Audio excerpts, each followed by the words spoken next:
নারী বিষয়ক সংস্কার কমিশন বাতিল সহ 4 দফা দাবি উত্থাপন করে আগামী 23 মে দেশব্যাপী বিক্ষোভ কর্মসূচির ঘোষণা দিয়েছে হেফাজতে ইসলাম বাংলাদেশ। শনিবার রাজধানীর সোহরাওয়ার্দী উদ্যানে আয়োজিত মহাসমাবেশে এই ঘোষণা দেন সংগঠনের মহাসচিব মাওলানা সাজিদুর রহমান। লিখিত বক্তব্য পাঠ করে তিনি বলেন, আমাদের দাবি আদায় না হওয়া পর্যন্ত রাজপথে থাকব।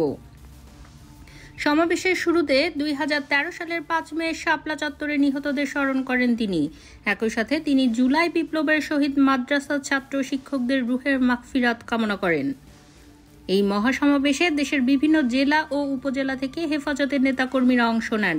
প্রধান ইস্যু হিসেবে ছিল হেফাজত নেতাকর্মীদের বিরুদ্ধে দায়েরকৃত মামলাগুলোর প্রত্যাহার এবং শাপলা চত্বরের গণহত্যার বিচার। সংগঠনের যুগ্ম মহাসচিব মাওলানা আজিজুল হক ইসলামাবাদী বলেন, নির্বাচনের আবহ তৈরি হলে মামলা প্রত্যাহারের সম্ভাবনা কমে যাবে। সরকার যদি হাজারো দাবিদারদের কথা শুনতে পারে, তবে হেফাজতের ন্যায্য দাবিগুলোতে আপত্তি কোথায়? তিনি আশঙ্কা প্রকাশ করেন, এই মামলাগুলো ভবিষ্যতে রাজনৈতিক হাতিয়ার হিসেবে ব্যবহৃত হতে পারে। নির্বাচনের পর নতুন সরকার ক্ষমতায় এলে তারা এসব মামলা নিজেদের স্বার্থে ব্যবহার করতে পারে, বলেন ইসলামাবাদী।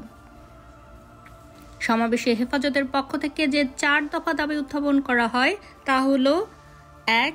নারী বিষয়ক সংস্কার কমিশন এবং এর প্রতিবেদন বাতিল করা। 2. সংবিধানে আল্লাহর ওপর পূর্ণ আস্থা ও বিশ্বাসপূর্ণ প্রতিষ্ঠান।